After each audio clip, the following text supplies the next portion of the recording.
My name is Gabriel Leal, and I'm a protege at Media Experiments, and I've taken the role of producer, which pretty much means I have to do everything within my capability to get the job done.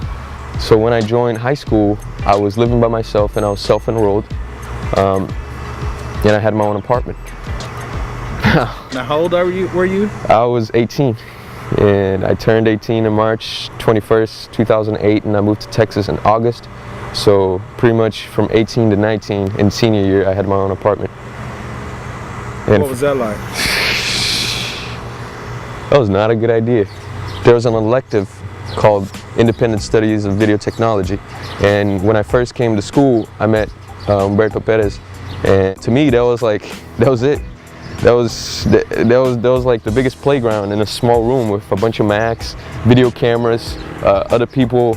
You know, to me that was like, this is a lab, and it was a lab. It was called a lab. This is where things can happen. This is where I can make magic, you know, make sorcery happen in form of video, in form of enlightenment, in form of storytelling. That's what made me actually want to go to school at least once a week. And I mean, it wasn't a thing of not wanting to go to school. It was just all those distractions. I would always be up late, partying and all that, you know, being with other friends and everything. So my biggest problem was waking up in the morning. When I met Carl, he had this idea of showing kids. He had this idea of showing what it's like out there, you know, because we as teenagers, we keep hearing, oh, you got to do it, you gotta be responsible and all that. You gotta have a job, you gotta have a career, you gotta make your own money. But you don't know what that's supposed to mean. You're clueless. And if you do, you could consider yourself some kind of prodigy. Not if you're, you know, good at whatever, playing piano, whatever.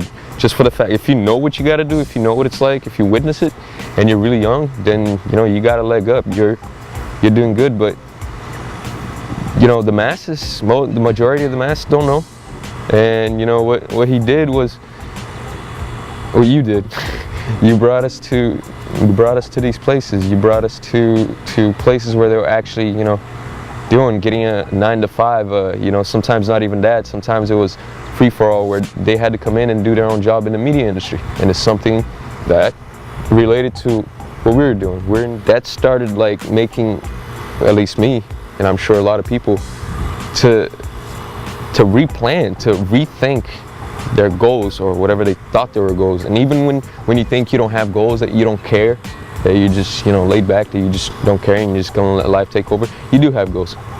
Whether you believe it or not, subconsciously you have goals, because you got to survive. You want to stay alive. You want to keep eating. You want to keep having the fun time that you have when you go out and you spend money to go to the park or do whatever, or go to the movies.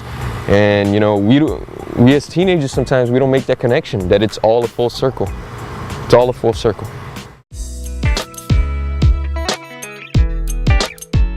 I've been producing for the Media Experiments roughly since October '09. First thing that, you know, strikes my memory was a show at Red 7 downtown Austin, and it was actually an event of a skateboarding event, graphic art on skateboard decks, and a musical event, and I loved it because it had three of the things I love, which is art, which everything of it is art. I even consider skateboarding art.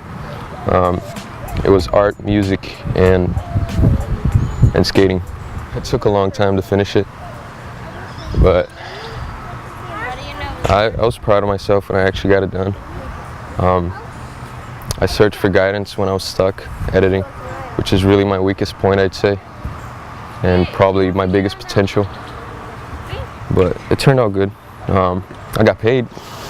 You got paid? I got paid more than I could have made working at a grocery store, or, you know, and it was not just the money. The biggest value I got was the experience. It was something that, you know, some people, some of my friends that had similar dreams as I had, you know, they kind of got jealous.